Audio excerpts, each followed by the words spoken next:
our channel. Today Bible verse in Tamil.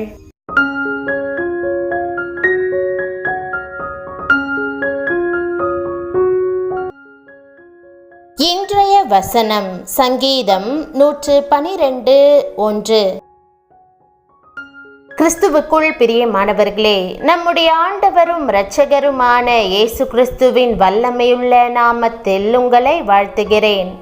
கர்த்தருக்கு பயந்து அவருடைய கட்டளைகளில் மிகவும் பிரியமாயிருக்கிற மனுஷன் பாக்கியவான் என்ற வசனத்தை நாம் தியானிப்போம். கர்த்தருக்கு பிரியமாய் பாக்கியவானாய் வாழ்வது எப்படி என்பதை இந்த வசனம் தெளிவாய் விளக்குகிறது.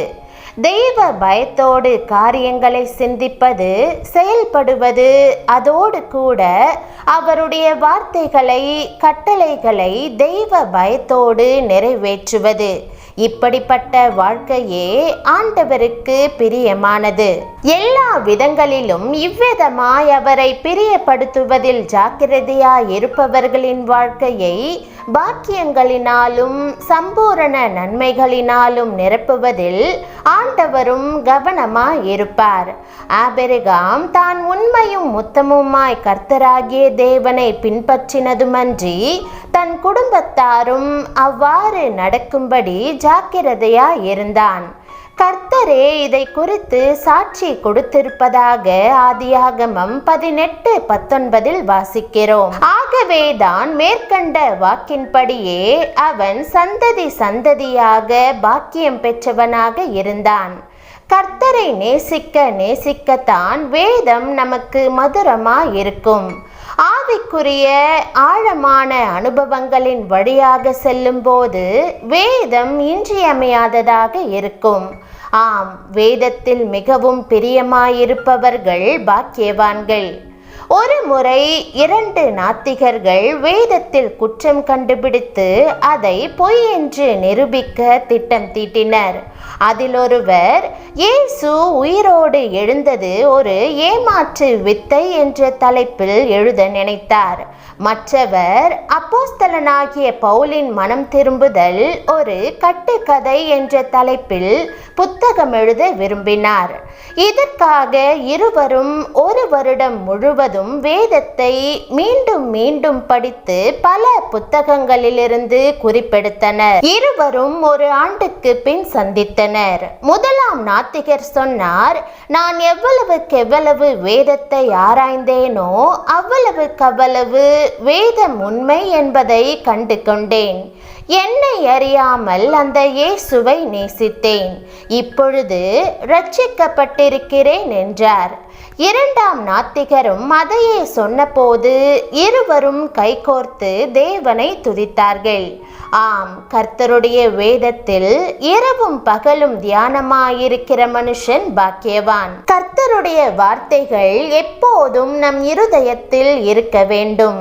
ஆவியாயும் ஜீவனுமாயும் உள்ள தேவனுடைய வசனங்கள் நம் இருதயத்திலும் வாழ்க்கையிலும் இடம்பெற வேண்டும். அநேகருடைய இருதயத்தில் கர்த்தருடைய வார்த்தைகள் இருப்பது இல்லை. கசப்புகளும் வைராக்கியங்களும் குடியிருக்கின்றன. மன்னியாத சுபாவங்களும் பழி வாங்கும் எண்ணங்களும் இருக்கின்றன. இன்னும் அநேகருடைய இருதயத்தில் விபச்சார வேசித்தன எண்ணங்களும் வஞ்சகங்களும் கொடூரங்களும் குடியிருக்கின்றன.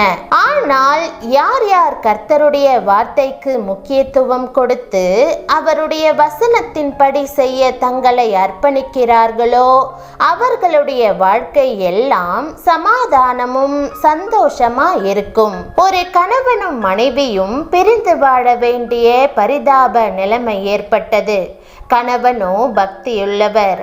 மேற்கண்ட வசனத்தின்படி தெய்வ பயத்தோடு நடந்த ஒரு மனுஷன். மனைவி அரைகுறையான பக்தி கொண்டவள். ஆகவேதான் இந்த பிரச்சனை. மனைவி கணவனுடைய வாழ்க்கையில் பல குற்றங்களை எப்பொழுதும் சொல்லிக் கொண்டிருந்தாள்.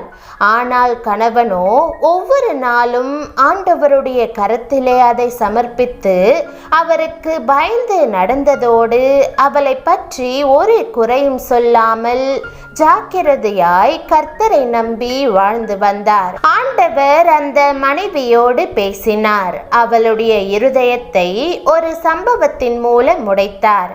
அப்பொழுதுதான் அவள் தன்னை முற்றிலும் ஆண்டவருக்கென்று தெய்வ பயத்தோடு ஒப்படைத்தாள்.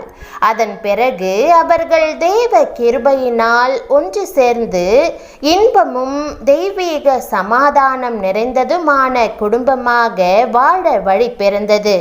பிரியமானவர்களே, உங்களிலும் கூட இன்று இதை போன்ற வேதனை இருக்கலாம், பிரிவினை இருக்கலாம்.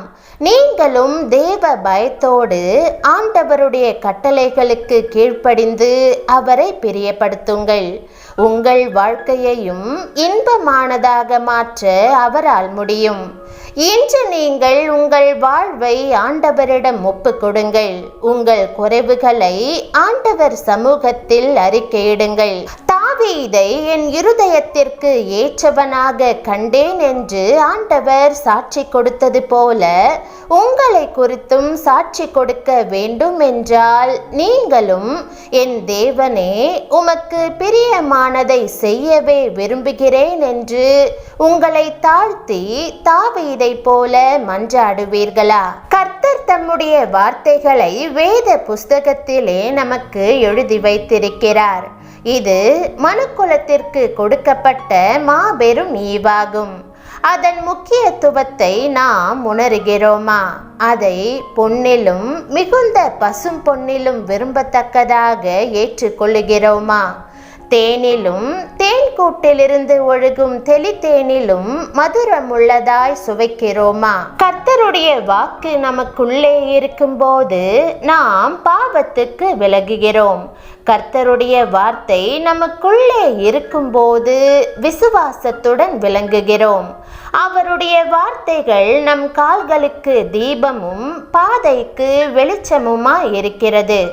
எந்தெந்த நாடுகள் வேதத்துக்கு முக்கியத்துவம் கொடுத்து கர்த்தரை உயர்த்தினதோ அந்தந்த நாடுகள் எல்லாம் உயர்ந்து இருக்கின்றன.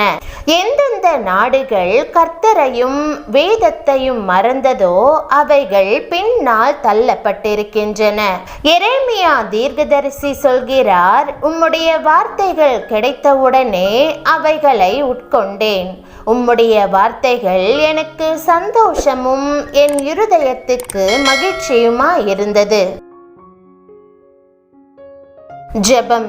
என் அன்பு தகப்பனே, என்னுடைய குறைவுகள் குற்றங்களை எல்லாம் மன்னியும்.